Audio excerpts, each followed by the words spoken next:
कुछ दिनों से देश के students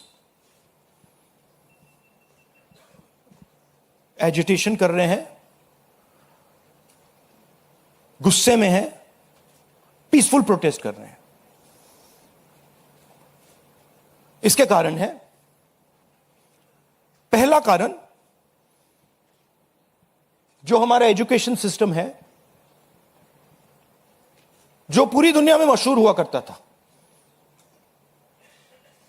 as a great education system,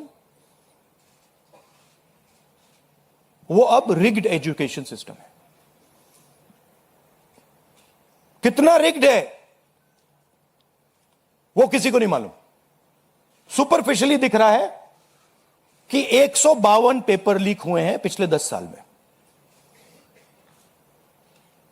सच्चाई नहीं मालूम, क्योंकि ये 300 भी हो सकता है, क्योंकि बहुत सारी बार पेपर लीक हो गया, किसी को पता भी नहीं लगा होगा, वो भी हो सकता है। बट जो हमें मालूम है 152 152 पेपर लीक हुए हैं। स्टूडेंट तैयारी करते हैं, मेहनत करते हैं 8-8 10-10 घंटे 3-4-5 साल के लिए, और फिर लास्ट मिनट उन्हें बताया जाता है, देखिए जिनके पास पैसा है, 40 लाख रुपए जिनके पास हैं, 50 लाख रुपए जिनके पास हैं, वो पेपर खरीद सकते हैं। आपकी ईमानदारी का, आपकी मेहनत का कोई मतलब नहीं है। उनको 152 बार पिछले 10 साल में यह बताया गया है।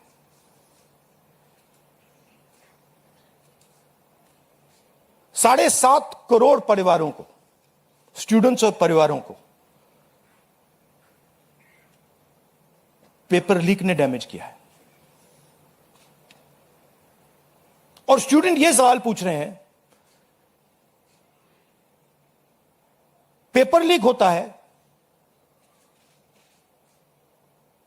7.5 करोड़ युवाओं का नुकसान होता है, मगर पिछले 10 साल में एक भी कन्विक्शन नहीं हुआ,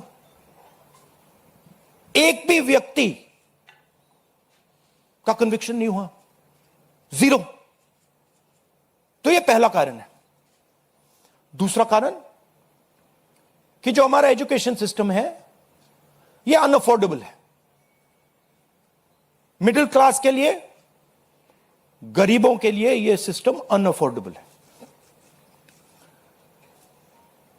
जितना पैसा हिंदुस्तान की सरकार अपने एजुकेशन बजट में डालती है हर साल, उतना पैसा एक नीट एग्जाम के लिए, जो स्टूडेंट्स एग्जाम लेते हैं और उनके परिवार, उतना पैसा देते हैं। आप सोचिए, सरकार पूरे देश से टैक्स लेती है, जीएसटी, इनकम टैक्स सारा लेती है, और फिर कहती है देखिए ये जो पूरा टैक्स हमने लिया है आपसे, इससे हम। तो यहाँ पर 3 मांगे राहुल गांधी ने रखी हैं। पहली मांग रखी उन्होंने धर्मेंद्र प्रधान के इस्तीफे की। दूसरी मांग रखी है कि जिन पुलिस वालों ने छात्रों पर लाठियां भांजी हैं उन पर कार्रवाई की जाए। और तीसरी मांग उन्होंने रखी है कि प्रधानमंत्री छात्रों से माफी मांगे जो कुछ भी हुआ है उसके लिए। यहाँ पर डेटा रखते हुए वो नजर आ रहे थे कि पिछले 10 सालों में 152 पेपर लीक हुए हैं और 7.5 करोड़ छात्र इन पेपर लीक से कहीं ना कहीं प्रभावित हुए, उन पर असर पड़ा है और अभी तक किसी को भी सजा नहीं हुई। इस मामले में जवाबदेही तय नहीं हुई है, दोष सिद्धि नहीं हुई है, कन्विक्शन नहीं हुआ है। इस बात को रखते हुए वो प्रेस कॉन्फ्रेंस यहाँ पर कर रहे हैं और 3 मांगे यहाँ पर उन्होंने रखी है। तो पेपर लीक का मुद्दा यहाँ पर कांग्रेस पार्टी जोर शोर से उठा रही है। कल जहाँ प्रधानमंत्री आवास के बाहर राहुल गांधी समेत तमाम कांग्रेस के नेता सांसद पहुंच गए थे धरना प्रदर्शन करने, और उसके बाद आज फिर काले कपड़ों में सांसद पहुंचे। विपक्षी सांसद संसद भवन के बाहर नारेबाजी की है और अब राहुल गांधी यहाँ पर प्रेस कॉन्फ्रेंस कर रहे हैं और एक आंकड़ा रख रहे हैं कि रोजगार की क्या स्थिति है देश में, किस तरह से युवा परेशान हो रहे हैं, युवाओं के परिजन परेशान हो रहे हैं। और उसके बाद 3 मांगे उन्होंने अपनी यहाँ पर रख दी हैं। इसकी कमिटमेंट होनी चाहिए कि हम आपको जॉब देंगे, रोजगार देंगे, फ्यूचर देंगे। देश का यही मतलब होता है। देश का मतलब होता है कि हम आपको फ्यूचर देंगे, हम आपको एजुकेशन देंगे, हम आपको हेल्थ केयर देंगे। यह फाउंडेशन होता है देश का। और यह देश कहता है कि नहीं, हम आपसे पैसा चोरी करेंगे, हम एजुकेशन सिस्टम को रिग करेंगे और फिर उसके बाद सारे के सारे दरवाजे हम बंद कर देंगे। एक ही दरवाजा आपके लिए खुला होगा, सरकारी नौकरी, वो भी रिग्ड है। उसमें भी जिसकी जान पहचान है वो घुसेगा, जिसके पास 40 लाख रुपए वो घुसेगा।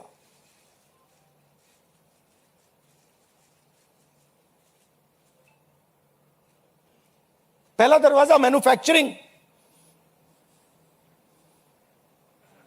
चाइना का माल कोने कोने में बिकता है,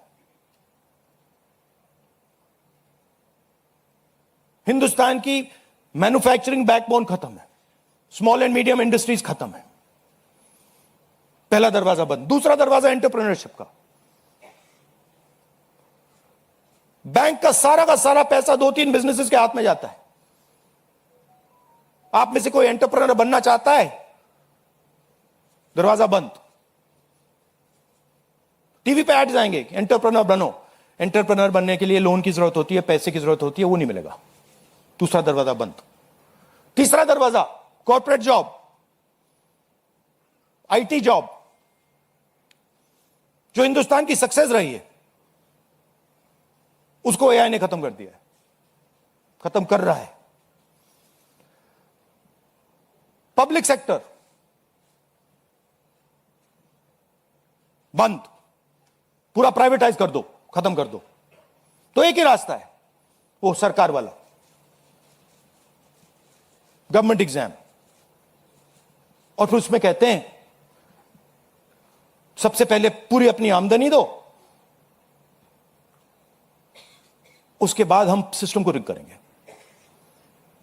और आप लोग मिडिल क्लास के लोग, गरीब लोग अपना पैसा डालो, और जिसके पास 40-50 लाख रुपए है वो पीछे से बैकडोर से घुस जाएगा। ये 3 कारण है कि दिल्ली के स्टूडेंट्स, हिंदुस्तान के स्टूडेंट्स गुस्से में है, बाहर है। इनको क्या कमिटमेंट चाहिए? ये कोई ज्यादा नहीं मांग रहे। सबसे पहला कमिटमेंट जो सिंबल है इस चीज का, धर्मेंद्र प्रधान मिनिस्टर, सबसे पहले आप सिंबल को हटाइए। बड़ी बात नहीं है। सुसाइड हुए बच्चों के, 152 पेपर लीक्स हुए। स्टूडेंट्स की पहली मांग यह है, इनको हटाइए। दूसरी मांग, जिन्होंने स्टूडेंट्स पर आक्रमण किया है, जो आपने अभी वीडियो देखा, पूरी सोशल मीडिया पे, मतलब हजारों स्टूडेंट्स पे लाठी चल रही है, राइफल्स पॉइंट हो रही हैं, टांगे तोड़ी जा रही हैं, पैलेट गन से मारा जा रहा है। यह आतंकवादी नहीं है, यह हमारा फ्यूचर है, ये हमारे दुश्मन नहीं है, ये हमारे लोग हैं, हमारा फ्यूचर है। तो इन लोगों पर जिन्होंने वायलेंस किया है, हिंसा की है, इन पर एक्शन होना चाहिए। यह स्टूडेंट्स की दूसरी मांग है। और तीसरी मांग, जो इस पूरे सिस्टम को चलाते हैं, उनको स्टूडेंट से अपोलोजाइज करना चाहिए, रिस्पेक्टफुली, कि गलती हो गई, जो हुआ वो नहीं होना चाहिए था, आप लोगों को चोट लगी है, हम अपनी गलती मांगते हैं, कोई बड़ी बात नहीं है। तो ये 3 डिमांड्स हैं। We are 100% supporting every single student, and we are fully behind you, and we are going to ensure that you are protected and your future is protected. Thank you.